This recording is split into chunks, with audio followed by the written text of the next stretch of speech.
Hi everybody, welcome back to Ox Talks. It is Monday, October 30th, 2023. I appreciate you watching the channel. If you're enjoying the content, if you're getting something out of it, please consider subscribing and make sure you hit the like button as well. Consider sharing these videos with your friends and family. There's a lot going on. It's really important that we all do our part to spread these warnings and to spread this news. A lot of people don't want to face the reality of what's happening, and those are the people that need to hear it, in my opinion, the most. So, look, I guess no surprise, the stock market finished much higher today. The Dow Jones finished up over 500 points to the upside. That was about a 1.5% gain on the Dow. The NASDAQ and the S&P 500 likewise put on gains of over about 1%. The 10-year bond yield rose. It was back close to 4.9% again. So I'm going to share an article with you. It just hit the hedge in the last hour or two regarding the state of the war going on in Israel and how it's impacting the surrounding areas, how it very well is also impacting us over there at our bases. I guess it's no surprise once you hear this news that the stock market continues to ignore what's going on, and all I can figure is that it's based upon the prospect or the expectation that the Fed at their next meeting later in the week is going to pause their rate hikes.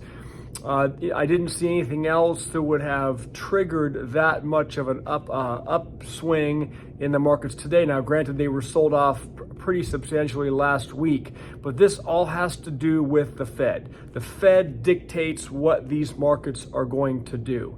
And there appears to be an expectation that the Fed is going to take a pause on raising rates. And obviously the markets are also looking for any little glimpse or glimmer of hope that the Fed is going to be more dovish and possibly give some indication if and when it might consider reversing course and not only pausing on the interest rates, but reversing and lowering interest rates. My expectation, and this is just my personal opinion, is that's not going to happen. You have the war efforts now ramping up substantially. And look, seems to me that war is inflationary. It causes, the costs of many things to rise. It's going to have a huge impact on the price of oil. This article I just saw a few minutes ago says Saudis on high alert after Yemen's Houthis fire another missile at Israel. Fresh clashes erupt. It says Iranian-aligned Houthi rebels in Yemen have reportedly fired another missile aimed at Israel on Monday.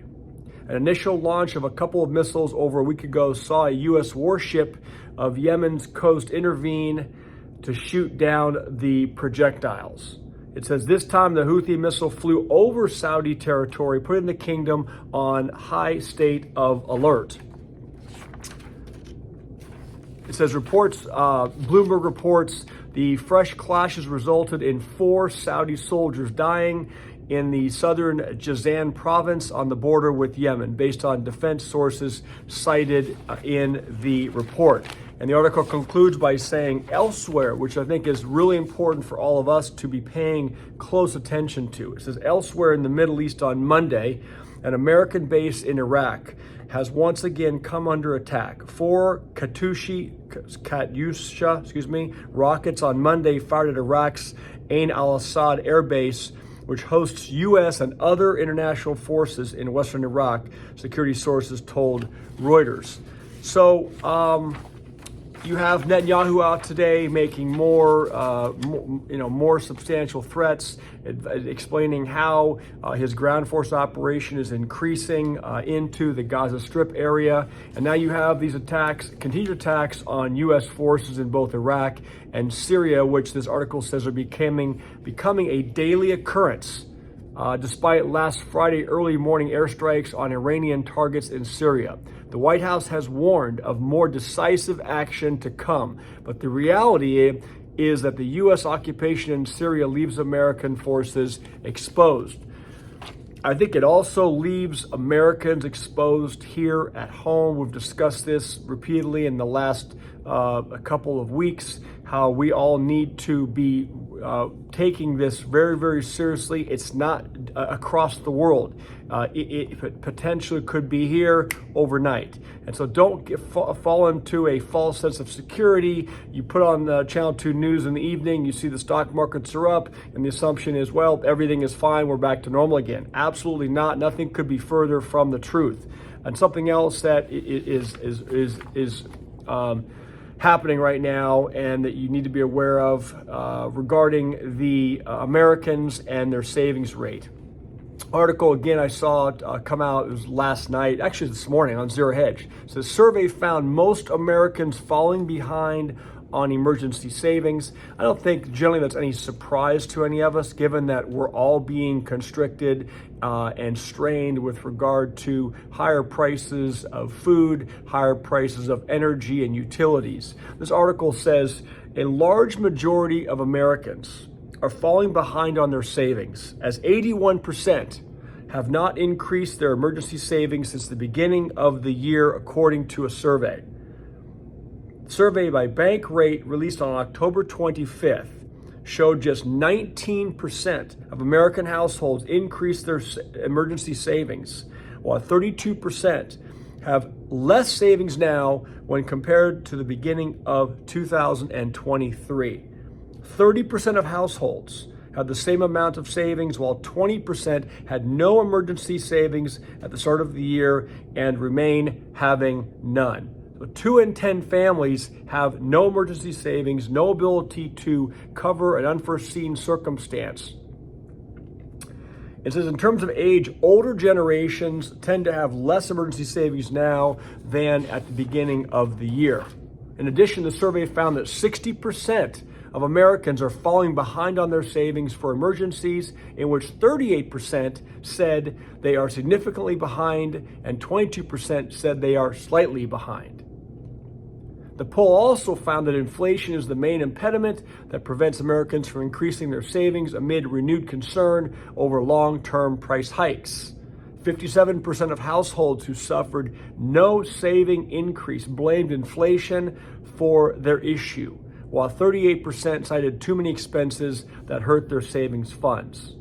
So, whatever savings consumers had, they've tapped them out. If they're able to put together a few dollars and put it away, after some of the pandemic money was flowing, that is gone, folks. It's been burned through. Credit card interest rates are higher, food prices are higher, you're paying more for everything, rents. Obviously, we know mortgage rates are higher. So if any of you had adjustable rate mortgages, I'm sure you're feeling the pain on that as well right now. It says that Americans are tapping savings for consumption. The Federal Reserve Bank of New York revealed on October 11th that America's disposable income has fallen and consumers are increasingly dipping into savings to prop up consumption. Well, we know that real wages are falling and everything else is going up. So do the math. It's a bad recipe. It says withdrawal from retirement savings accounts on the rise. Amid persistent inflation, retirement savings also take a hit as more Americans are making hardship withdrawals from their retirement funds to cover emergency needs. USA Today cited a report from Fidelity Investments reporting that hardship withdrawals from 401k accounts have tripled from 2.1% in 2018 to 6.9% in 2023. And nearly 50% of Americans say high prices are eroding their living standards, a record number that matched the all-time high set in July 2022, when the pace of inflation was a whisker away from breaking into double digits. And lastly, it says the survey shows that 49% of consumers polled in early October said high prices eroded their living standards. That's up substantially from the last month's 39%, and matches the all-time high notched in July of 2022. So we talk about the health or lack thereof of the consumer on this channel all the time, and you hear it on other channels as well. It just bears worth repeating that when people lose everything, they lose it. You've heard that quote from Gerald Celente before. And these are the people that are going to be scared. They're going to be desperate. They're not going to have a couple $100s to take care of an unforeseen emergency or medical expense or an auto repair or anything. And God forbid, they lose a job, although their job still isn't covering their monthly expenses. If they lose that job, they're going to zero. So these are the people that are going to be banging on your front door, asking you for a loan, asking you for food, asking you for some extra clothing. You cannot help everybody. You have to warn the ones you can now, and the way to try to prepare them is to assist them with educating themselves financially. Try to save some money if possible. Even in the face of this kind of an article, you have to try to cut corners wherever you can and put some money away. Prepare for a worst case scenario. If it doesn't unfold, then it doesn't unfold. You have yourself a few extra dollars in the account. I'll keep it short today. I thought that article just now on the consumer savings is not surprising, but it saddens me, and I think it's the reality of where we're at right now and where we're going to be in the coming many months, and potentially even more than a year ahead. So with that being said, I would ask all of you to consider getting your 15 minutes to 30 minutes of working out in today. Get your steps in, go take a walk, get some sit-ups and push-ups in. You can do those from anywhere you're at. And please keep the water intake in. We need to be healthy, and we need to have a sharp mind and be focused for everything that's unfolding. I will leave it there for today and see all of you tomorrow. Bye.